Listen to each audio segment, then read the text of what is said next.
السلام علیکم ورحمۃ اللہ وبرکاتہ۔ امید کرتی ہوں کہ آپ تمام لوگ صحت اور ایمان کی بہترین حالت میں ہوں گے انشاءاللہ۔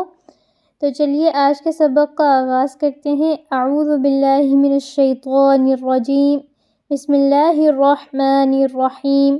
رب اشرح لی صدری ویسر لی امری واحلل عقدۃ من لسانی یفقہوا قولی واجعل لی وزیرا من اہلی رب زدنا علما اللہم فقہنا فی الدین آمین۔ آج کے سبق میں ہم لوگ رموز اوقاف کے حوالے سے تھوڑا سا پڑھیں گے۔ جو قرآنی آیات کے درمیان میں کہیں پہ لام الف یعنی لا لکھا ہوتا ہے، کہیں پہ چھوٹا سا طا ڈلا ہوا ہوتا ہے، کہیں پہ جیم، کہیں پہ سکتہ لکھی والی علامت آتی ہے، کہیں پہ وقفہ، تو کن علامات پہ رکا جائے اور کن علامات پہ نہ رکا جائے۔ تو آپ لوگوں نے بس کچھ علامات یاد رکھیں جن پہ میں صرف بتاؤں گی کہ آپ نے رکنا ہے، وہاں ٹھہرنا ہے، کچھ پہ کبھی ٹھہرنا ہے، کبھی وہاں پہ جو ہے آپ کی اپنی مرضی ہوتی ہے کہ آپ جو ہے وہ تلاوت کو جاری رکھیں، وہاں پہ ٹھہر کر وقف کریں، اور کچھ پر لازماً ٹھہرا جاتا ہے۔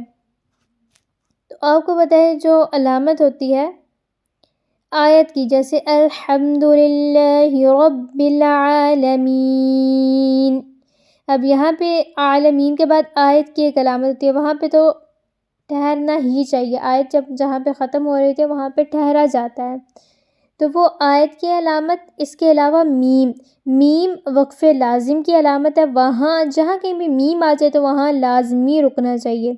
اس کے علاوہ تو پہ بھی لازمی رکنا چاہیے۔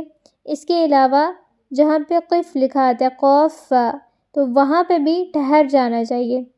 اس کے علاوہ جو علامت ہوتی ہے 5 کی طرح، جیسے اردو رومن میں 5 لکھتے ہیں، اس طرح کی جو علامت ہوتی ہے اس پہ بھی ٹھہرنا چاہیے۔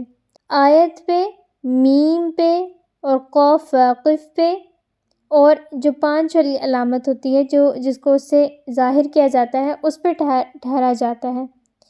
اس کے علاوہ جیم جو لکھا ہوا ہوتا ہے، جیم کا مطلب ہوتا ہے کہ یہاں آپ کی اپنی مرضی ہے، چاہے تو آپ آیت کو پورا کریں، یا اگر آیت کے درمیان میں جیم آیا تو وہاں پہ وقف کر کے سانس کو اور آواز کو روک کے توڑ کے تو آگے سے شروع کر دیں۔ اس کے علاوہ جہاں لکھا ہوتا ہے زا، صاد، قاف، صاد لام اور صاد لام بڑی یا لکھی ہوتی ہے، تو ان علامات پہ نہیں ٹھہرا جاتا۔ زا پہ، صاد پہ، صلہ جو لکھا ہوتا ہے قاف اور صاد لام، ان علامات پہ نہیں ٹھہرا جاتا۔ اور آپ کو پتہ ہے لام الف لا کا تو ویسے بھی مطلب ہے نہیں، تو یہاں پہ جہاں پہ لا آتا ہے وہاں پہ بالکل بھی نہیں ٹھہرنا چاہیے، آیت کو آگے ملا کے پڑھنا چاہیے، اور بالفرض اگر آپ کا سانس ٹوٹ گیا ہے تو آپ کو کوشش کرنی چاہیے کہ آپ پیچھے سے ملا کے پڑھیں، پچھلا حرف دوبارہ سے ملا کے پڑھیں۔ اس کے علاوہ جہاں لکھا ہوتا ہے سکتہ، تو سکتہ اس طرح سے پڑھا جاتا ہے کہ آپ نے آواز کو تو روکنا ہے لیکن سانس نہیں توڑنی ہے آپ نے۔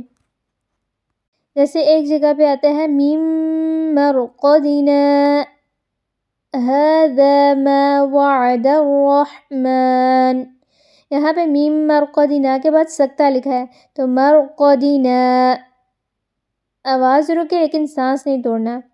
اسی طرح سے کلا بل ران، بس اس طرح سے سکتہ کرنا ہے، رک جانا، آواز کو نہیں توڑنا، بلکہ آواز توڑنی ہے اور سانس کو جاری رکھنا ہے۔ وقفہ والی جو علامت ہے یا جہاں پہ لکھا ہوتا ہے سین، تو وہاں پہ سکتہ کی نسبت زیادہ ٹھہرا جاتا ہے۔ جہاں کہیں بھی سکتہ کی علامت ہے کہ وہاں پہ اپنی آواز کو روک دینا ہے اور سانس کو جاری رکھنا ہے، اور وقفہ اور جہاں پہ سین لکھا ہوتا ہے تو جتنا ہم سکتہ میں رکھتے ہیں اس سے تھوڑا سا زیادہ ہم وقفہ اور سین میں رکھتے ہیں۔ اس کے علاوہ ایک علامت ہوتی ہے جیسے ثا کے اوپر نقطے ہوتے ہیں نا، اس طرح کی 2 علامات آتی ہیں اکٹھی، کچھ جیسے پہلے آ رہی ہے تو 2 الفاظ چھوڑ کے پھر ثا والے نقطے ہوتے ہیں، تو ان دونوں علامات میں یہ بہتر ہے یا تو پہلے والے ان نقاط پہ رکا جائے یا پھر دوسروں والوں پہ رکا جائے۔ تو یہ اس میں سے سب سے امپورٹنٹ چیز 3 چیزیں ہیں، لا، تو، جیم اور اس کے علاوہ سکتہ وقفہ اور میم وقفہ لازم جسے کہتے ہیں۔